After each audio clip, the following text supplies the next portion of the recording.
Bonjour, bienvenue dans l'interview. Aujourd'hui, je reçois Abdallah Kanfaoui. Bonjour. Bonjour, Vous monsieur êtes Deleuze. député MR à Bruxelles.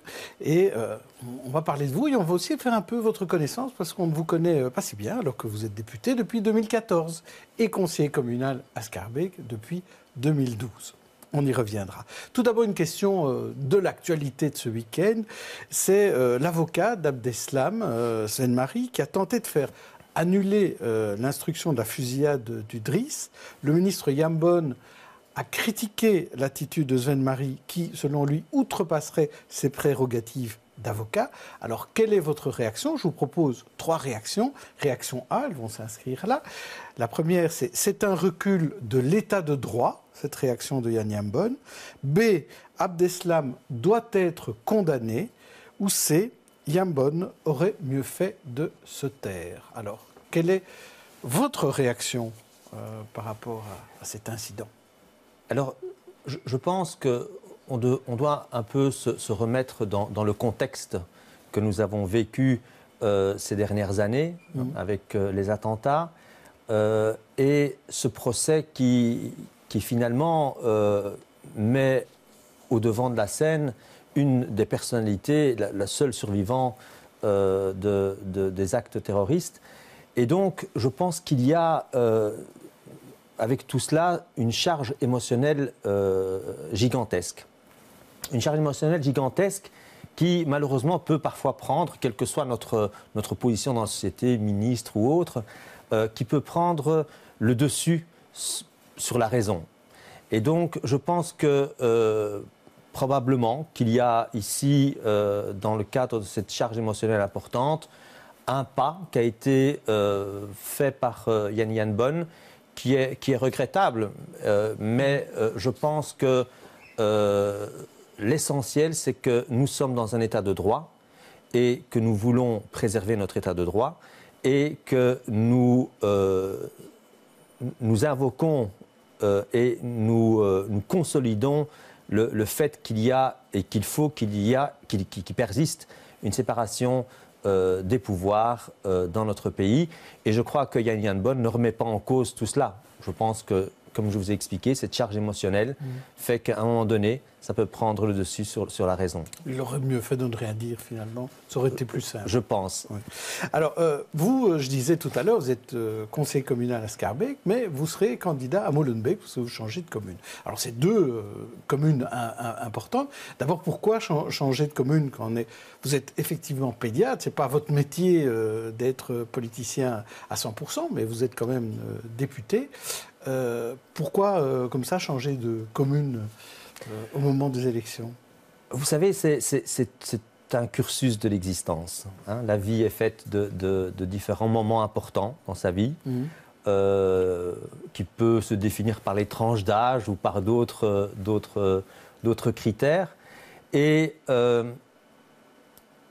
ici, en réalité, courant 2017, comme je vous avais un peu expliqué avant notre interview, des discussions familiales, des discussions avec des amis m'ont rappelé mais ce serait bien que tu puisses revenir travailler sur Molenbeek et revivre sur Molenbeek, puisque j'avais à un moment donné vécu à Molenbeek. Et pourquoi c'est important de revenir à Molenbeek? Parce que Molenbeek est dans une situation aujourd'hui où il faut aller donner un coup de main aux habitants de Molenbeek. Très sincèrement, oui. C'est d'abord sur le plan personnel et familial. Donc plutôt la qualité de vie, alors. Et accessoirement, voilà, tout à fait, qualité de vie, et accessoirement sur le plan professionnel. Preuve en est, c'est qu'au moment où j'ai pris ma décision courant janvier 2018, j'étais le seul à avoir pris cette décision et à être au courant de ma propre décision. Et j'en ai informé ensuite, j'ai demandé un rendez-vous avec Mme Skepmans pour l'informer de mon intention de déménager sur Molenbeek. Voilà. Et donc ça s'est arrêté là. La discussion, c'était juste mettre au courant la bourgmestre. Et pourquoi? Parce qu'elle est évidemment non seulement bourgmestre, mais surtout membre du même mouvement réformateur que moi. Et donc il était important que je la mette au courant. Et vous serez donc sur la liste de la bourgmestre Skepmans hautement probable, mais rien n'a été discuté sur la liste. Et je peux déjà vous assurer que je verrais vraiment, et je me considérerais comme une ingratitude à aller réclamer une place éligible ou sur la liste de Mme Skepmans, sur la liste du bourgmestre, parce que l'équipe sortante a fait un travail extraordinaire et je pense que légitimité et priorité est donnée à cette équipe-là. De toute façon, en plus, vous cumulez déjà, parce qu'étant médecin à l'hôpital des enfants, chef du service pédiatrique, député, de toute façon, vous n'ambitionnez, je ne suppose pas, de poste exécutif à Molenbeek. Je pense que l'expérience régionale est une expérience extraordinaire et je suis beaucoup plus régionaliste que local. Donc ça confirme ce que je disais. Mais vous avez l'air très prudent aussi. Je vais vous poser deux questions d'actualité aussi. Un tiers des Bruxellois ne votera pas au régional parce qu'ils sont étrangers.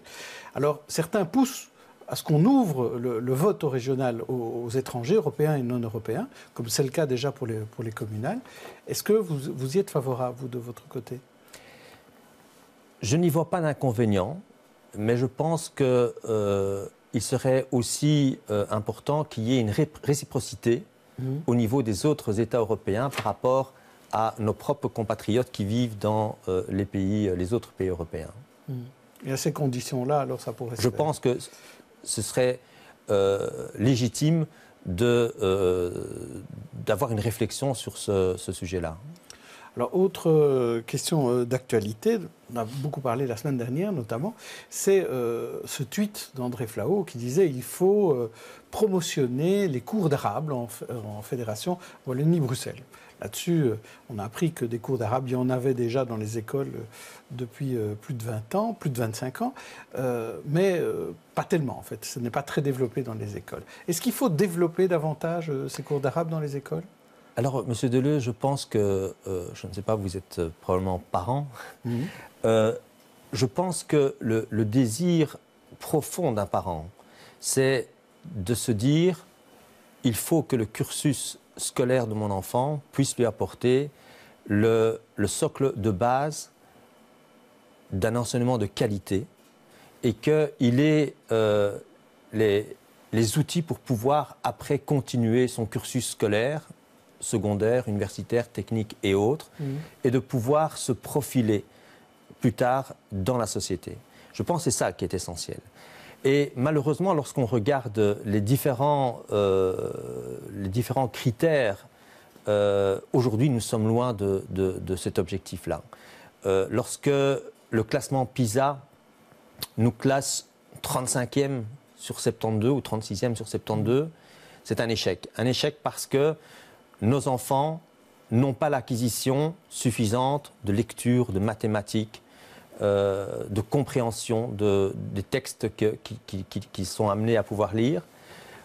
Et donc, je pense que lorsqu'on voit les effets délétères du décret inscription sur la société estudiantine, il y a donc toute une série de critères essentiels qui ne sont pas atteints. Et donc, je pense qu'aujourd'hui, le tweet de M. Flau, que je considère un peu plus comme communautariste et stigmatisant, parce que depuis 1983, c'est ce que vous l'avez évoqué vous-même, depuis 1983, cette possibilité existe. Il suffit juste qu'il y ait une demande.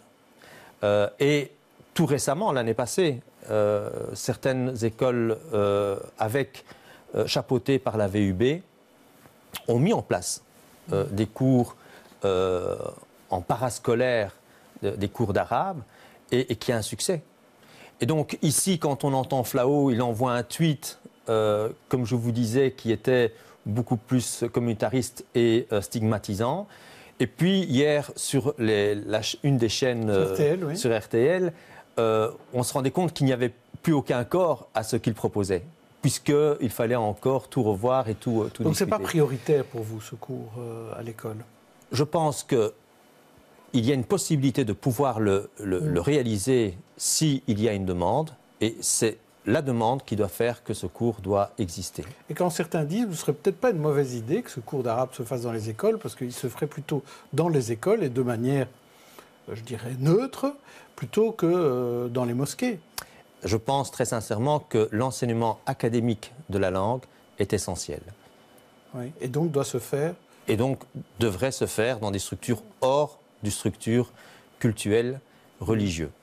Alors, souvent, au MR, certains emploient un langage assez dur sur l'immigration, sur les immigrés. Ça vous met parfois mal à l'aise, ça que l'on critique parfois certains de vos collègues. Je parle notamment d'Alain Destec. Certains disent qu'il va trop loin. Est-ce que vous partagez parfois ces impressions-là? Alors, très sincèrement, je suis au Parlement depuis 2014. Je côtoie mes collègues toutes les semaines. Mmh. Et je peux vous dire et je peux vous rassurer, je n'ai jamais eu d'attitude stigmatisante à mon égard ou à l'égard d'une communauté issue de l'immigration. Alors, il est évident que dans tout groupe humain, eh bien, il y a certaines personnes qui ont des idées divergentes par rapport au reste du groupe. Ça permet de pouvoir discuter de sujets, même si c'est des sujets difficiles. Et voilà, et donc que nous ayons certaines personnes avec des idées qui ne sont pas des idées bien arrêtées sur le sujet, mais qui permet justement d'apporter une discussion et finalement d'avoir une position du groupe, et c'est ça qui compte, une position du groupe, et je ne pense pas que la position du groupe soit une position anti-immigrée, bien au contraire. Je vous rappelle que beaucoup de l'évolution sur l'amélioration de l'intégration des communautés immigrées, quelles qu'elles soient, vient entre autres du MR et notamment de Jean Goll à l'époque. Toutes ces discussions aujourd'hui autour des visites domiciliaires qui mettent sous pression Théo Franken, mais aussi Charles Michel, c'est des choses que l'on vit facilement au MR? Je pense que le Premier ministre a été clair, a été clair sur le sujet et a défini la politique du gouvernement fédéral par rapport à ce sujet-là. Et c'est un texte qui est en discussion.